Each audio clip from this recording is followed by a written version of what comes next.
일찍 오신 우리 여러분들을 환영합니다. 2주 되니까 조금 피곤히 시작하시는 것 같아요. 우리 쌤하고 위로해 주시면 좋겠습니다. 어떻게 위로할까요? 사랑합니다. 얘기해 주시고 우리 다시 특세 열심히 오늘 일주 지나니까 오늘 조금 힘드셨나 봐요. 조금 많이 빠지셨는데 다시 새롭게 시작했으면 좋겠습니다. 자, 오늘은 이제 우리 이사야가 아니죠. 메시아가 이룰 그 평화의 왕국에 대해서 배우는데요. 우리는 지난주에 우리 유다의 지도층들이죠. 부유층들이죠. 이제 부동산 투기에 혈안이 되어서 가난한 자들의 집을 빼앗는 그런 불의를 보았습니다. 또 지도층들은 아침부터 저녁까지 포도주와 독주에 활락에 빠져 있었죠. 그러니까 이 거짓과 이 불의가 공의를 뒤틀리죠. 선악을 분별할 수가 없게 됩니다. 그로 인해서 이 가난하고 과부들이 짓밟히고 착취당하는 고통하며 부르짖는 것을 보았습니다. 하나님이 이 들포도를 맺으니까 견딜 수 없어서 바로 유다를 바로 심판하시기도 작정하죠. 이사야는 계속 심판의 이상을 봅니다. 그리고 하나님께서 상수의 나무와 유다의 나무를 배우시고 다 배우시고 이제 구름통을 남게 하시겠다. 그 구름통에서 거룩한 씨를 통해서 하나님께서 회복하시겠다라고 말합니다. 자, 오늘 구체적인 그 회복을 보여주는 거요. 바로 오늘 11절 보면은 그 이사야가 다시 이사가 하나님께서 보여주시는데요. 11장 1절입니다. 그 앙상한 구루터기에서 싹이 나고 뿌리에 한 가지가 자라는 것을 보게 됩니다. 자, 줄기하고요 뿌리에서 무엇이 자라난다는 것은요, 그 나무가 이미 통째로 잘려 있다는 겁니다. 그렇지 않고는 그 그렇지 않고는 그 줄기에서 싹이 날 수가 없거든요. 그 뿌리에서 가지가 잘릴 수 없거든요. 다시 말하면 이제 인간의 다윗의 나라는 실패했지만, 다윗의 후손들은 실패했지만 하나님께서 새로운 이새의 줄기, 이새는 누구냐면 다윗의 아버지죠. 다윗의 새로운 자손을 통해서 다윗의 후손들이 실패했던 그 평화의 왕을, 온전한 메시아 왕국을 다윗의 후손을 통해서 그 하나님께서 하나님의 능력으로 온전히 세우겠다. 진정한 평강의 왕을 세우겠다. 이것이 우리가 잘 아는 다윗의 자손 예수 그리스도의 사역을 말하는 것입니다. 자, 그러면 도대체 이 왕은 정말 소망 없는 유다와 그리고 수없는 전쟁과, 지금 우리나라도 그렇지 않습니까? 이 세계에서 테러와 폭력과 갈등과 학대가 넘쳐나는 이 세상에 어떻게 정말 평화를 줄 것인가? 어떤 능력으로, 어떤 리더십으로? 요즘에 우리 인간의 사회에서 제일 만들기 힘든 게 이 평화죠. 그렇죠? 우리나라를 보시면 참 우리나라 너무 불쌍한 것 같아요. 왜 땅이 정말 좁은데도 불구하고 땅이 더 좁아서 그런 것 같아요. 사실 좁아서 그런지 평화가 이르기 힘듭니다. 좁은 땅에 학연, 지연, 좌파, 우파 매일 싸고요. 좁은 땅에 지역 감정이 어디 있다고 전라도, 충청도 그래도 이 지역 감정으로 하나 되지 못하고 이 하나 되려고 수많은 지도자들이 나왔지만 지역 감정 없애자 전혀 지금 50년 이상, 오히려 100년도 있죠. 이 지역 감정 없앨 수가 없지 않습니까? 예. 군대로 해보고요, 힘으로 박정희가 힘으로 해보고요, 인간의 조직과 민주주의 해보지만 되지 않습니다. 그럼 도대체 어떻게 이새 뿌리에서 나온 이 새로운 왕은 한 나라가 아닌 모든 나라를 평화의 나라로 만들 수 있을까요? 2절에 보시면 여호와 주신 지혜와 총명과 오략과 재능 때문입니다. 그럼 그 놀라운 재능들은 어디에서 나왔냐? 오늘 이 말씀에 굉장히 강조하는 게 있어요. 2절, 3절 두 번씩이나 강조하죠. 그것은 바로 여호와를 경외하는 데서 나왔다. 그죠? 여호와를 경외하고 2절 여호와를 경외하는 영을 주고 무엇보다 3절 여호와를 경외함으로 즐거이 함으로 여호와를 경외하는 것을 너무너무 즐겁게 그 마음에 그 삶의 즐거움으로 삼았다. 이 우리가 다 아는 거죠. 여호와를 경외하는 것이 지혜의 근본이라 우리가 너무 잘 아는 겁니다. 근데 여호와를 경외하지 않을 때 어떤 일이 벌어지냐 이건 잘 모르죠. 네. 여호와를 경외한다는 건 뭔가요? 정말 그 하나님을 인정한다는 겁니다. 보이지는 않지만 보이지 않아서 오히려 더 그분의 존재를 인정하고 두려워하고 그래서 온전히 예배한다는 것입니다. 보이지 않지만 그분이 마치 내 앞에 계신 것처럼 그래서 그분의 마음을 온통 알아버려서 지금 당장 순종하지 않으면 내 마음이 견디지 못할 정도 이게 여호와를 경외하는 거죠. 이 여호와를 경외한다는 것이 어떤 능력이 생깁니까? 자, 4절이죠. 3절이죠. 굉장히 중요한 너무너무 놀라운 능력입니다. 이게 사람의 눈에 보는 대로 심판하지 않고요. 귀에 들리는 대로 판단하지 않아요. 자, 솔직히 우리 눈에는 뭐가 더 잘 보여요? 네, 사람의 영광이 더 잘 보여요. 저 사람이 얼마나 성공했고 돈이 있고 영향력이 있는가 우리 이미 배웠잖아요. 땅과 지평수 넓혀가는 것은 훨씬 더 잘 보여요. 그리고 당연히 그렇게 힘있고 돈 있는 사람의 목소리가 훨씬 커요. 그리고 우리는 그게 더 잘 들려요. 희한하죠? 네. 그런데 반면에 살집 뺏기고 거리에 앉은 가난한 사람들의 슬프 우는 소리는 들리지 않아요. 들으려 하지도 않죠. 눈이 안 띄어요. 그런데 우리가 정말 중심으로 하나님을 경외하면 내가 온통 집중하게 되는 것이 그의 마음이 되고요. 하나님은 우리가 배웠지만 사랑의 하나님이고 그래서 가난하고 아픈 사람들에게 더 마음을 쓰셔요.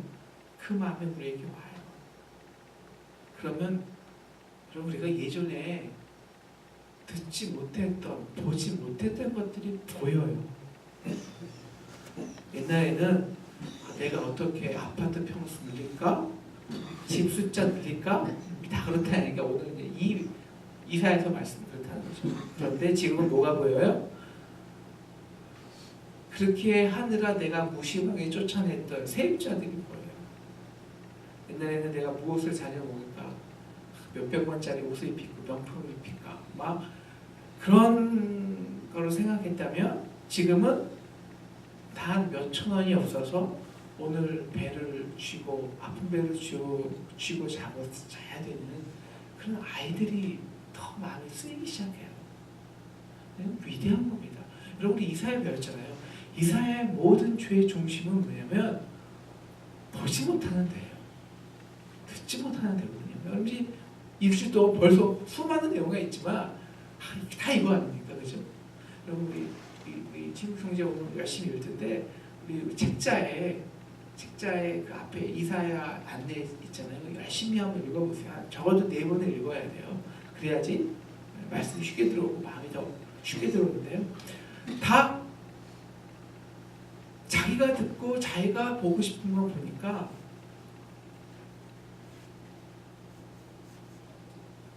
공의가 세워지지 않는 거예요.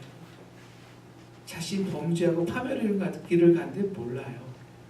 그래서 좀 보라고 좀 들으라고 이사야가 얼마나 수많은 방법을 동원하지 않습니까? 네?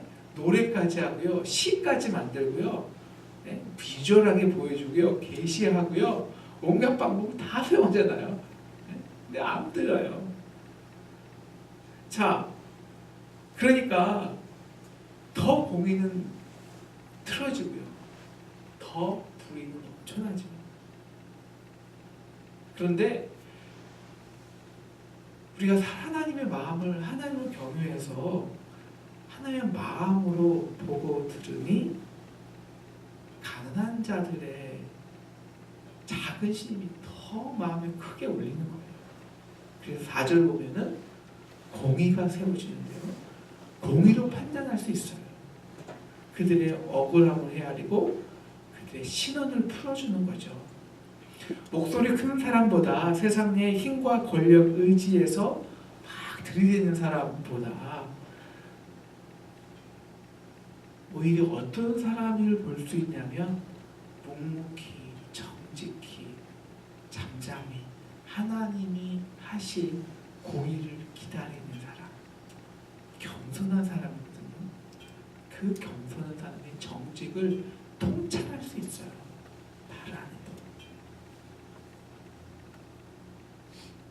그리고 압제하고 불을 행한 사람이 그 사람이 얼마나 권력과 힘이 있다 해도 그들을 심판할 수 있는 용기와 능력이 있어요.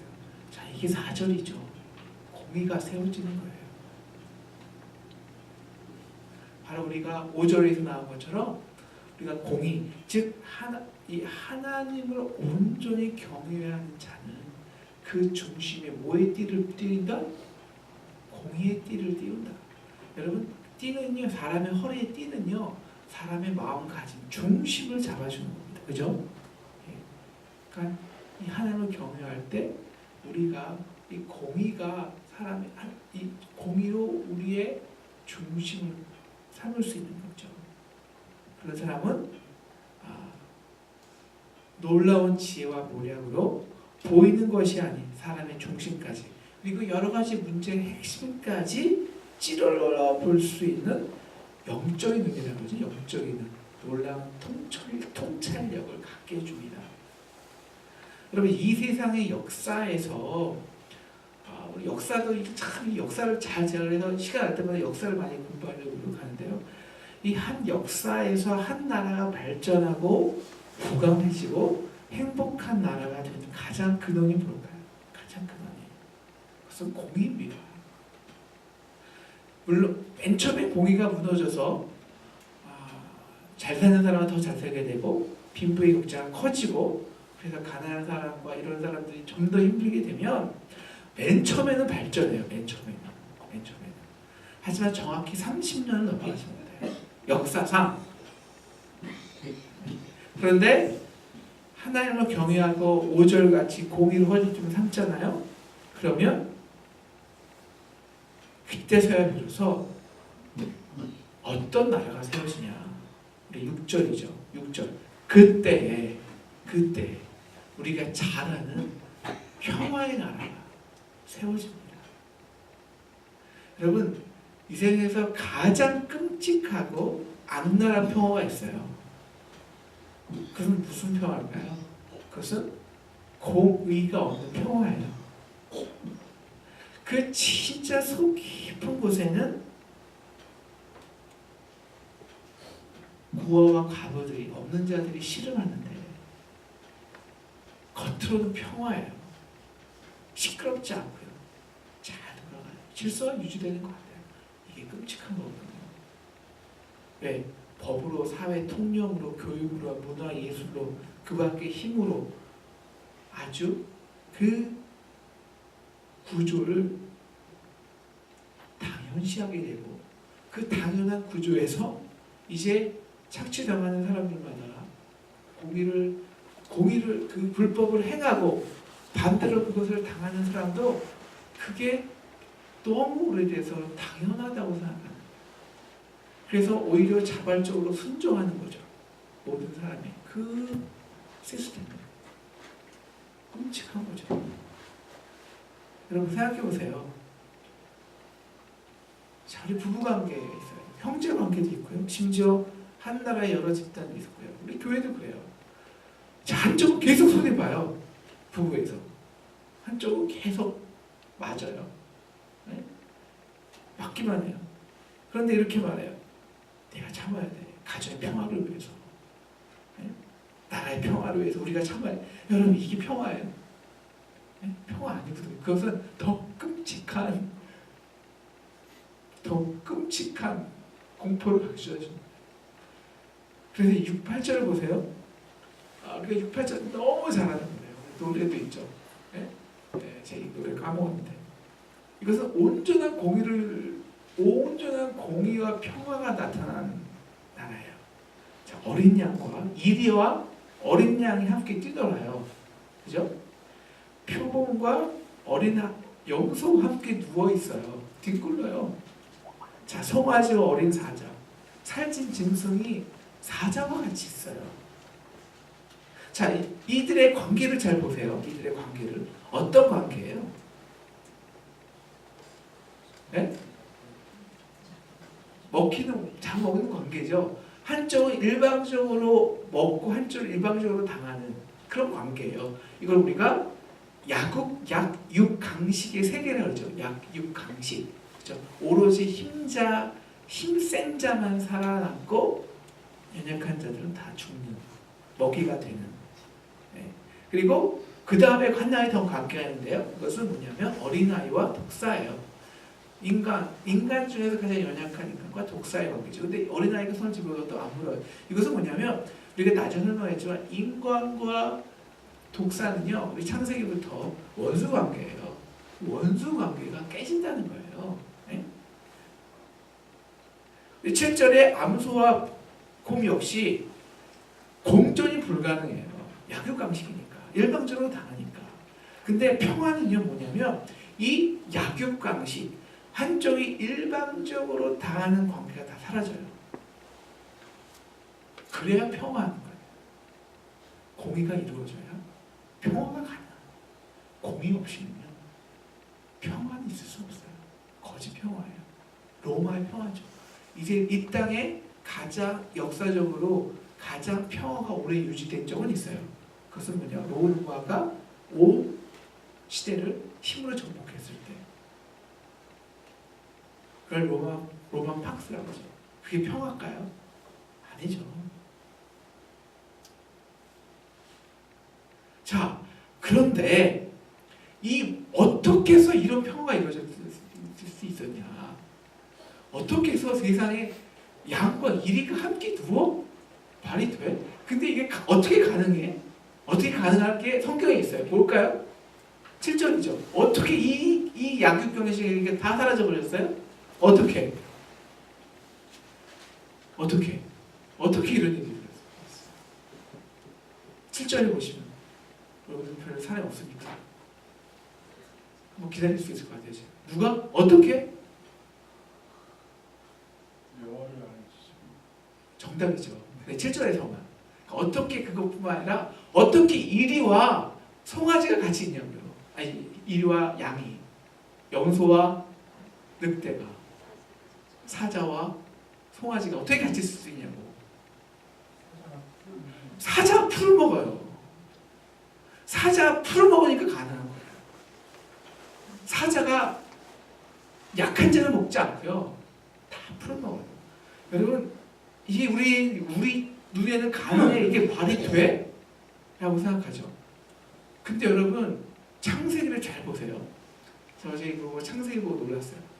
창세기 하나님께서 모든 사람을 창조하실 때요, 6일째 모든 만물을 6일째 5일 이전에 모든 식물을 다 만들어 놓죠. 그 다음에 6일째 인간을 만들어 놓고 모든 동짐승들에게 이렇게 말해요. 인간뿐만 아니라 이 땅의 모든 식물은 내 먹이가 될지며. 그러니까 창세기에 원래 하나님이 우리에게 주신 낙원 있잖아요. 낙원에서는 이미 모든 짐승은 풀을 먹었어요. 창세기에서.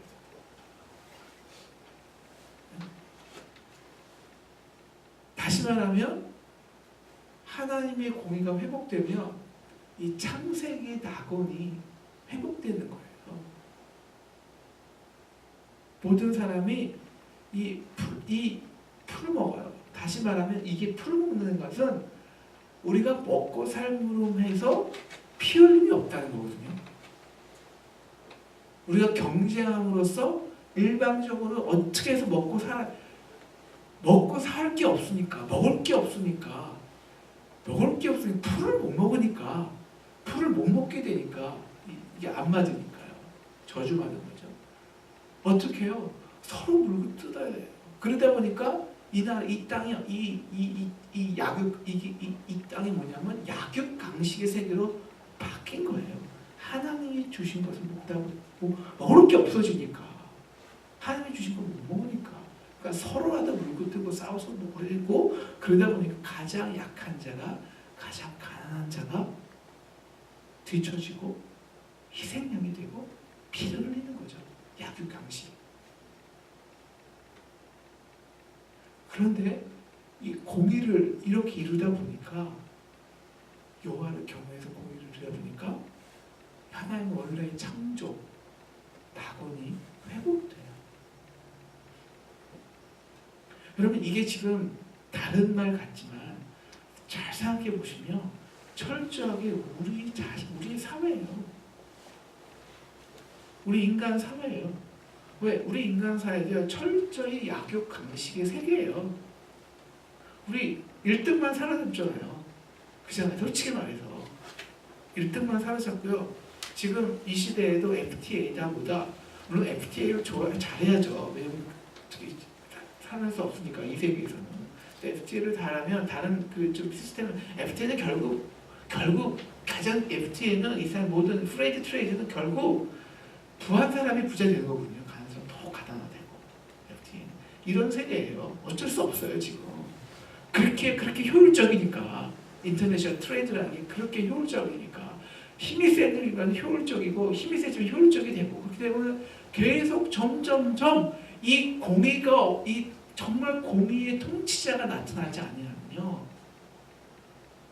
공의를 다스리지 않으면 점점 유다 백성같이 가난한 자들은 더 가난해져요. 부한 자들은 더 부해지고 그리고 그것을 당연시하고요. 우리도 뿐만 아니라 얼마나 경쟁이 심해요. 자, 왜 우리가 지역 감정이 이렇게 하죠? 저는 지역 이 경쟁이 너무 심해서 그렇다고 생각해요. 왜? 땅이 없으니까, 땅이 좁으니까. 그러다 보니까 막 그렇게 피치게 싸우는 게 아닐까요? 땅이 좁으니까. 자, 이제 이 모든 게 우리 창세기하고 연결이 되는데요. 그리고 나머지는 다 죽여요. 1등 하느라 나머지는 다 저기 하고요. 그래 살아본 거니까. 저 사람 걸 내가 뺏어 먹어야 내가 살 수 있는 구조가 된 거예요. 약육강식의 세계가 된 거예요. 근데요, 여러분 이 약육강식의 세계는 결국 공멸해요. 결국 다 죽어요.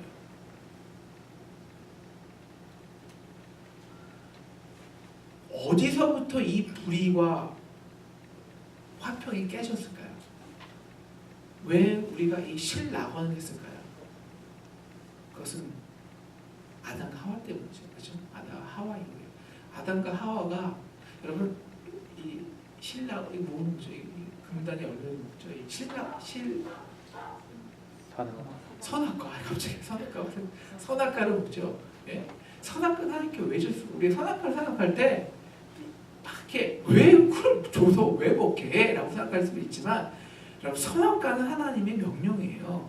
선악과가 중요한 게 아니라 우리가 모든 걸 다 할 수 있지만 모든 이 세상 만물을 지배할 수 있지만 우리가 그 만물을 지배할 때 뭘 생각해야 돼? 생각해보면서 아 하나님이 나에게 명령하신 게 있어. 하나님과의 절대 질서예요. 하나님을 생각하고 경외하라고 예배하라고. 왜? 그래야 동물같이 안 되니까. 그래야 마음대로 하다가 동물같이 안 되니까. 하나님 말씀대로 이 땅을 공의롭게 지배하고 통치할 수 있으니까. 근데 그것을 하나님과 같이 되고 싶어서 그 하나님과 절대적 말씀의 순종, 정령 죽노라를 죽을까 하노라. 이 하나님을 경외하지 못해갖고 죽었다. 먹은 거 아니에요? 여러분 이 먹게 돼서 뭐 했어요? 일단 뱀과 인간의 원수관계가 생겼죠? 아까 말한 대로 원수관계가 생겼어요. 두 번째 가장 중요한 것은요. 그렇지 않을 때에는 이 땅의 모든 것이 먹을 거였어요. 네? 이 땅의 모든 만물을 인간이 다스렸어요. 그리고 그것이 하나님의 뜻에 따라서 인간이 공의로 하나님의 마음을 경외함으로 이 땅의 모든 것을 공의로 판단하고 통치할 때 그때 하나님이 자연적으로 이 땅의 모든 식물을 먹을 것을 다 주셨어요. 먹거리 걱정 안 했어요. 그를 우리가 근데 이 하나님을 경외하지 못하고 이 맨 처음에 하나님을 경외하는 하나님과의 우리의 질서가 파괴됐을 때 어떻게 되냐? 창조의 질서란 이거거든요. 하나님, 우리 인간, 세상 만물, 먹거리입니다. 근데 이 하나님을 경외하는 이게 틀어지니까 뭐가 틀어지냐면요. 인간과 만물의 관계가 틀어져 버려요. 옛날에는 철저하게 만물, 세상 만물 먹고 사는 이 모든 풀이 인간의 말을 듣고 인간이 철저히 복지했는데 아니요. 지금은 이 땅에 인간이 어떻게 해야 되냐면 이 땅을 억지로 수고하고 땀 흘리고 열심히 해야 겨우 먹고 살아요. 먹고 살아요. 그리고 서로 먹고 사는 것도 경쟁하고 피튀게 싸워야 돼요. 이 먹고 사는 문제, 이 만물의 인간이 지배받게 되었다는 거거든요. 이게 바로 하나님을 경외하지 못할 때, 그래서 이 창조의 질서, 하나님 인간과 세상 만물 먹고 사는 이 세상 만물의 질서가 깨지고 나서 이 깨질 때 하나님의 평화도 깨지는 거예요. 그래서 이 깨지니까 인간들이 먹거리가 없고 열심히 그 땅에서 수고해서 이걸 길러야 되는데 땅에서 먹거리를 만들어야 되는데 땅이 많지 않거든요. 땅이 사막이 황폐하거든요. 왜 우리나라 땅이 이렇게 우리나라에 싸움이 많아요? 땅이 좁아서 먹을 땅이 없어요. 아무리 수고하고 심지어 개간해야 돼요. 그러니까 서로 땅을 뺏는 거예요. 서로 싸우는 거예요. 서로 뺏는 거예요. 이제는 부부까지, 자녀까지, 형제까지 하나님이 주신 것을 누리지 못해요. 누릴 수가 없어요. 그러니까 서로 뺏고 형제끼리도 뺏고 왜? 그거 없으면 죽을 것 같으니까. 그래서 모든 평화가 깨져요. 그런데 하나님이 땅을 누구에게 주셔요? 땅을. 하나님을 경외한 자에게 땅을 주세요. 아브라함 같이. 아브라함이 땅 갖고 싸우잖아요. 왜? 더 이상 먹을 게 없으니까.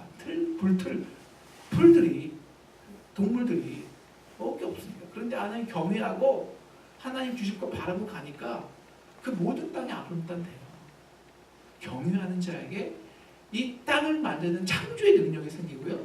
경외한 자에게 하나님께서 주시는 놀라운 지혜와 능력으로 하나님이 주시는 창조를 가지고 조그만 곳에서 아둥바둥 싸우는 게 아니라 하나님이 놀라운 주신 땅을 쟁취해요.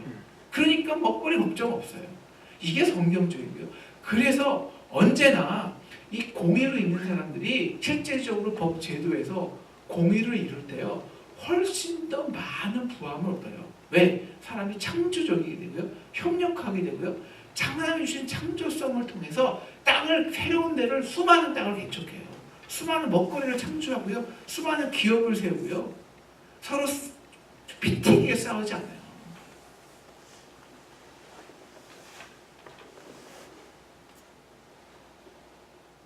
사실 오늘 말씀이 이제 주에까지 이어져서 예수 그리스도까지 가야 되는데요.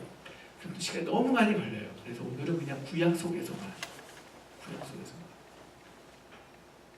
그래서 오늘 9절에 보시면 우리가 이 하나님의 공의를 경외하는 것을 창조의 질서, 하나님을 경외할 때 내 거룩한 산 모든 속에서 해됨도 없고 상함도 없고 온전한 낙원이 우리에게 허락돼요. 그리고 물이 바다를 덮은 같이 하나님을 아는 지식이 온 세상에 충만해요. 여러분, 그래서 이 10절 굉장히 중요한 인사이트인데요. 이 땅의 평화로운 나라와 온전한 평화의 나라와 하나님을 아는 지식, 이게 뭐예요? 아까 배웠지만 하나님을 경외하는 것과는 같이 가요. 이 땅에 평화가, 우리가 이 땅에 공의를 행해서 우리의 땅에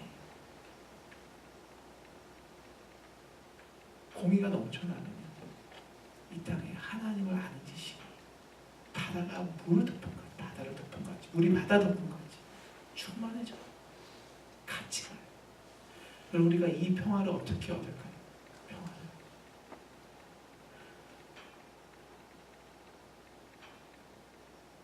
딱 하나예요. 여러분, 가정에 평화가 없어요. 부부의 사이에 평화가 없어요. 딱 하나예요. 하나님을 경외해 보세요. 가정의 주인 하나님이라고 생각해보세요. 지금 우리의 하나님이 우리 안에 있다고 생각해보세요. 가슴 평화가 있고요. 교회도 마찬가지. 교회. 자, 교회가 평화가 많이 묻어있죠. 왜? 목사 장로가 싸우니까. 솔직히 말해서. 근데 교회가 목사도 그렇고요, 장로도 그렇고요, 통신도도 그렇고요, 다 두려워요. 하나님을 경외해보세요. 야, 이 교회 하나님이 이 교회 다 다스린다. 정말로 평화 없을 수 있겠습니까? 한 나라도 마찬가지고요. 우리가 이 평화를 어떻게 이뤄내서 세상 모든 만민이, 세상 모든 것 가운데 하나님 우리 교회부터 우리 가정부터 하나님을 이 아는 지식이 우리 바다던 같이 가득 덮게 하셨을까요? 조금만 신약으로 넘어가세요. 여러분, 우리가 이 공의는 이미 배웠어요. 공의는 사랑 안에서만 온전히 이루어질 수 있어요. 공의는. 왜냐하면 이 땅에 이 대상상간에 공의는 없거든요. 왜? 서로 옳다는 게 다르기 때문에, 자기 중심적이기 때문에. 온전히 십자가의 사랑, 온전히 공의, 이 말도 안 되는 엄청난 사랑. 그 무엇을 해도 나의 죄를 감당하기 위해서, 이 죄를 공의를 무너뜨린 이 죄를 감당하기 위해서 가장 놀라운 하나님의 사랑을 부어주셔서 자기 자신까지 하나님이 주신 이 공의 안에 사랑을 경험한 사랑이야말로, 여러분, 인간은요 이제 교만해서 인간의 의지로 하나님을 경외하지 못해요. 그래서 하나님이 사랑을 주셨어요. 내 사랑에 순종하고 내 사랑에 복종하고 사랑에 이끌려서 하나님 알도록, 이제는 두려운 하나님으로 하나님을 고백하고 경외하는 것이 아니라 아버지로 사랑하도록, 두려움이 아닌 이 아버지의 사랑을 아는 사람이요, 이제는 인간의 의지가 아닌 아버지의 사랑으로, 아버지가 주시는 일용할 양식을 먹고 있는 사람이요, 두려움 없이요, 진정한 아버지를 아는 사람, 이 땅에서 먹고 살 두려움 없이요, 하나님이 주신 창조성을 회복하고 이 땅을 땅으로 만들고 모든 사람을 풀로 먹고 서로 약육강신, 서로 싸우지 않고 하나님의 놀라운 공의를 이 땅에 회복할 수 있습니다. 하나님의 이 사랑 똑같거든요. 결국은 이 사랑 순종해서 우리가 가정부터요, 정말 하나님의 사랑을 알고 그 사랑 순종해서 하나님을 온전히 경외하고 사랑하는, 이제 반대요, 구약은 신약 하나님을 사랑하죠. 하나님을 사랑할 때 이 땅의 모든 허물과 벽이 깨져요. 가정에, 교회에, 우리 직장에, 우리 학교에 이렇게 평화로운 나라를 만들어서 정말 물이 바다덮것 같이 우리 가정과 교회, 이 땅 가운데 온전한 창조의 회복, 하나님의 나라, 우리 가정부터 우리 교회부터 이룰 수 있는 저와 여러분 됐으면 좋겠습니다. 그래서 기도하겠습니다.